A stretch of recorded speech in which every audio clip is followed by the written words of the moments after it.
क्या हम black hole की पावर से स्पेसशिप चला सकते हैं? वैसे अपनी गैलेक्सी को एक्सप्लोर करना थोड़ा प्रॉब्लमैटिक काम हो सकता है। हमारा आज तक का सबसे फास्ट एयरक्राफ्ट जो कि नासा का पार्कर सोलर प्रोब है, लाइट की सिर्फ 0.06% स्पीड से ही ट्रैवल कर सकता है। यानी कि हमें अपने सबसे करीबी पड़ोसी स्टार प्रॉक्सिमा सेंचुरी तक पहुंचने में लगभग 7,700 साल लगेंगे। इसलिए हमें कोई तरीका निकालना पड़ेगा जिससे हम सुपर हाई वेलोसिटी भी अचीव कर लें और बहुत ज्यादा फ्यूल भी वेस्ट ना हो। तो फिर हम स्पेसक्राफ्ट को ब्लैक होल की रेडिएशन से पार क्यों नहीं देते हैं? जो नेचुरल ब्लैक होल होते हैं वो बहुत मैसिव होते हैं। हालांकि यूनिवर्स के बनने की शुरू की स्टेजेस में बहुत छोटे ब्लैक होल्स भी रहे होंगे जिन्हें प्राइमोर्डियल कहा जाता है। शायद हम उसे रिक्रिएट कर पाएं। ऐसा करने के लिए हमें बहुत सारी एनर्जी को एक मिनिस्क्यूल पॉइंट पर कॉन्सेंट्रेट करना पड़ेगा। एक मास इमेजिन करो जो मिलियन टन्स का है और उसका रेडियस सिर्फ कुछ एटम्स मीटर जितना है। साइंटिस्ट ने असल में ऐसा करने के लिए एक मेथड ढूंढ निकाला है।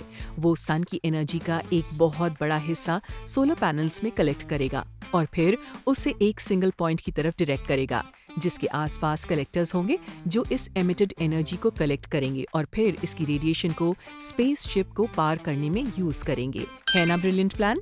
बस हमें वेट करना होगा और फिर पता चलेगा कि इसका इम्प्लीमेंटेशन सही से होता है या नहीं। जापान के साइंटिस्ट ने प्रीमेच्योर बेबी शार्क्स को नर्चर करने के लिए आर्टिफिशियल वूम्स डेवलप किए हैं।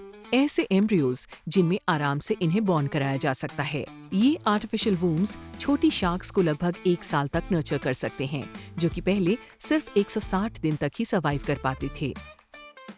ये इन्वेंशन एक सक्सेस रहा है। कुछ एम्ब्रियोज 1.2 से लगभग 6 इंचेस तक ग्रो कर गए, जो कि उनका नेचुरल बर्थ साइज था। प्रीमेच्योर शार्क्स वैसे तो बहुत वल्नरेबल होती हैं क्योंकि सी वाटर उनकी छोटी बॉडीज के लिए बहुत ज्यादा सॉल्टी होता है और ये विविपेरस शार्क्स के लिए ज्यादा खतरनाक होता है क्योंकि उनके यंग बच्चे बिना किसी प्रोटेक्टिव शेल के जन्म लेते हैं। साइंटिस्ट ने इन्हें कंटेनर्स में डाला और धीरे धीरे नेचुरल फ्लूइड्स कम करने लगे और सी वाटर इंक्रीज करने लगे जब तक बेबी सॉल्ट के साथ यूज्ड टू नहीं हो गए। इसके रिजल्ट्स अभी परफेक्ट तो नहीं हैं। आउट ऑफ 33 एम्ब्रियोज सिर्फ 3 ने फुल साइज अचीव किया, लेकिन वो हेल्दी हैं और नॉर्मल बेबी शार्क्स की तरह बिहेव कर रहे हैं। उन्होंने कुछ मिंस्ड मैक्रिल और श्रिम्प्स की दावत उड़ाई और अपनी एज के हिसाब से ही बिहेव किया। फ्यूचर में ये टेक्नोलॉजी यूनिवर्सल हो सकती है और वाइड यूज में लाई जा सकती है। अब इंटरनेट पर एक हग को महसूस कर पाना भी पॉसिबल होगा ई स्किन की मदद से।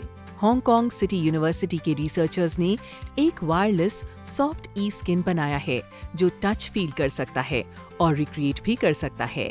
ये एक मल्टी यूजर इंटरैक्शन के लिए टच नेटवर्क क्रिएट करता है। ये ई स्किन टच सेंस भी करा सकती है और असली स्किन की नकल भी कर सकती है। हमारे पास ऐसी सिमिलर टेक्नोलॉजीज पहले भी रही हैं, जैसे कि VR, लेकिन हमारे पास दोनों टेक्नोलॉजीज एक ही साथ नहीं थी।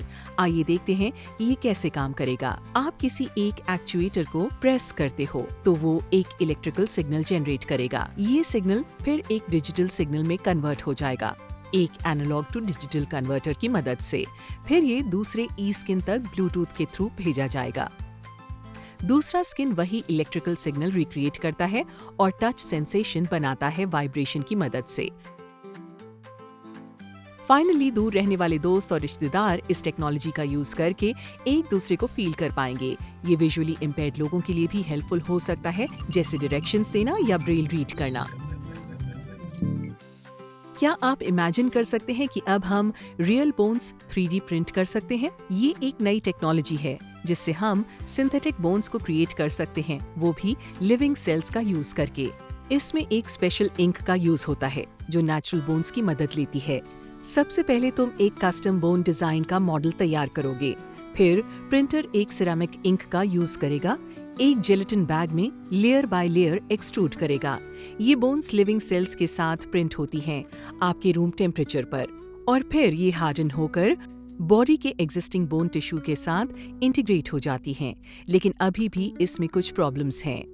ये मेक श्योर करना पड़ता है कि कोई भी इम्यून रिएक्शंस ना हो ताकि मटेरियल स्ट्रॉन्ग बन सके। But by the way, Mumbai के एक स्टार्टअप ने 1200 से ज्यादा ऑपरेशंस के लिए 3D ऑर्गन मॉडल्स ऑलरेडी बना लिए हैं और ये टेक्नोलॉजी आगे इम्प्रूव ही करने वाली है। फ्यूचर गोल है ब्लड वेसल्स ऐड करना ताकि ऑक्सीजन और न्यूट्रिएंट्स टिश्यूज तक पहुंच सकें, और कुछ ऐसे स्मार्ट मटेरियल्स भी डेवलप करना जो कि एनवायरनमेंट के साथ चेंज होते रहें। फ्यूचर में आपकी बॉडी की एक डिजिटल कॉपी हो सकती है जो आपकी हेल्थ को ट्रैक करेगी। डिजिटल ट्विन एक वर्चुअल वर्जन होता है किसी भी रियल फिजिकल ऑब्जेक्ट का, जो सिर्फ असली ऑब्जेक्ट की तरह दिखता ही नहीं बल्कि वैसा ही बिहेव भी करता है। वैसे असल में ये आपकी एकदम सेम कॉपी हो ऐसा जरूरी नहीं। ये सिर्फ आपके किसी एक ऑर्गन या बॉडी पार्ट जैसे कि आपके हार्ट की भी कॉपी हो सकती है। एक सिंपल 3D ऑब्जेक्ट से ऑपोजिट ये डिजिटल मॉडल मेक श्योर करेगा कि ऑब्जेक्ट के सारे पार्ट्स एक दूसरे से प्रॉपर्ली इंटरैक्शन करें। इन्हें देखने से डॉक्टर्स हेल्थ फॉर एग्जाम्पल, हाल ही में रिसर्चर्स ने पेशेंट्स के हार्ट के डिजिटल ट्विन्स क्रिएट किए। इस मॉडल से हार्ट स्ट्रक्चर और उसकी डैमेजेस दिखाई दी, जैसे कि स्कार्स वगैरह। उन्होंने हार्ट की इलेक्ट्रिकल एक्टिविटी का सिमुलेशन भी बनाया और डिजिटल ट्विन का यूज करके सिग्नल्स भी सेंड किए। उस मॉडल के बिहेवियर से डॉक्टर्स ने आसानी से इश्यूज प्रिडिक्ट कर दिए, जैसे कि एरिथमिया। सोचो अगर तुम्हारे घर की दीवारें दिन में सनलाइट लें और रात में इसी जमा की हुई एनर्जी को रिलीज करके घर की सारी बिजली को चलाएं, मतलब कि बिल्डिंग्स अपने आप को पावर करें। ये पॉसिबल है एनर्जी स्टोरिंग ब्रिक्स के थ्रू। ये ब्रिक्स नॉर्मल ब्रिक्स के साथ ही दीवार में लगाए जा सकते हैं और ये एक्स्ट्रा रिन्यूएबल एनर्जी को कैप्चर करते हैं, जिससे कि पावर ग्रिड स्टेबलाइज होती है और फॉसिल फ्यूल्स पे रिलायंस कम होती है। ये ब्रिक्स एक स्पेशल कंक्रीट से बनी होती हैं जो चार्ज स्टोर करती हैं और डिवाइसेस को पावर दे सकती हैं। इतना ही नहीं, ये ब्रिक्स नॉर्मल ब्रिक्स के रेड पिगमेंट को कंडक्टिव प्लास्टिक में कन्वर्ट कर सकते हैं, जो कि टन्स ऑफ चार्ज स्टोर भी कर सकते हैं और रिलीज भी। इन्हें सोलर पैनल्स के साथ पेयर करो और बहुत सारी क्लियर एनर्जी आपकी हुई, जिससे कि आपको ब्लैकआउट के दौरान भी बिजली मिलेगी। ये एक बहुत अफोर्डेबल ऑप्शन भी है। ये ब्रिक्स 3D प्रिंटेड भी हो सकते हैं और एक बहुत बड़े लेवल पर इनका प्रोडक्शन हो सकता है। चाइना ने एक ऐसी कार बैटरी डेवलप की है जो सिर्फ 10 मिनट में फुल चार्ज हो जाती है और ये हंड्रेड्स ऑफ माइल्स तक कार चला सकती है, और वो भी बिना दोबारा प्लग इन किए। है ना ये एक कमाल की बात? ये सब केमिस्ट्री की रीसेंट एडवांसमेंट्स के कारण ही पॉसिबल हो पाया है। केमिस्ट ने बहुत सारी एनर्जी को स्टोर करने का ये कमाल का तरीका ढूंढ निकाला है। जो लेटेस्ट बैटरीज हैं, उनकी मदद से कार्स लगभग एक चार्ज पर 250 माइल्स तक ट्रैवल कर सकती हैं और नई वर्जन्स 600 माइल्स तक जा सकती हैं, बस एक ही चार्ज में। फ्यूचर में इस टेक्नोलॉजी की मदद से इलेक्ट्रिक कार्स और भी ज्यादा एफिशिएंट और कन्वीनियंट हो जाएंगी। लेकिन हाँ, अगर सप्लाई चेन डिस्टर्ब हुआ या वेदर इश्यू आया तो बैटरीज अवेलेबल नहीं होंगी, क्योंकि ऐसा नहीं है कि आप जाकर अपने पड़ोसी से गैसोलीन उधार मांग पाएंगे। अगर इलेक्ट्रिक कार्स को उनकी बैटरी नहीं मिली तो ड्राइवर फंस कर रह जाएगा और इससे बैटरी के प्राइसेस भी स्काई रॉकेट कर जाएंगे। एक और बैटरी है जो कि सैंड से बनी होती है। इंजीनियर्स एक बड़े से 13 बाई 23 फीट के स्टील कंटेनर को 100 टन सैंड से भरते हैं और फिर उसे विंड और सोलर एनर्जी से हीट करते हैं, और इस तरीके से एनर्जी महीनों तक स्टोर रह सकती है। इस तरह की बैटरी में इलेक्ट्रिसिटी का इस्तेमाल सैंड को हीट करने के लिए होता है, और वो भी पाइप्स के एक स्पेशल सिस्टम से। ये हॉट एयर फिर इन पाइप से फ्लो होती है, जिससे कि सैंड गर्म हो जाती है। इसी जनरेटेड हीट को हम एनर्जी की तरह इस्तेमाल कर सकते हैं। इसे रेजिस्टिव हीटिंग कहते हैं। कभी कभी न्यू टेक्नोलॉजीज अमेजिंग और क्रीपी दोनों हो सकती हैं। ऐसा ही केस है नेक्रोबायोटिक्स का। ये लोग डेड थिंग्स को रोबोट्स में कन्वर्ट कर रहे हैं। ये किसी हॉरर मूवी का प्लॉट लग रहा होगा, लेकिन राइस यूनिवर्सिटी के रिसर्चर्स को लगा कि ये एक सुपर यूजफुल आइडिया है। इसलिए राइस यूनिवर्सिटी की एक टीम ने एक डेड स्पाइडर को रोबोट बना दिया, जैसे कि एक ग्रिपर जो उनके लिए ऑब्जेक्ट्स को लेकर आता है। स्पाइडर के लेग्स हाइड्रोलिक सिस्टम से काम करते हैं।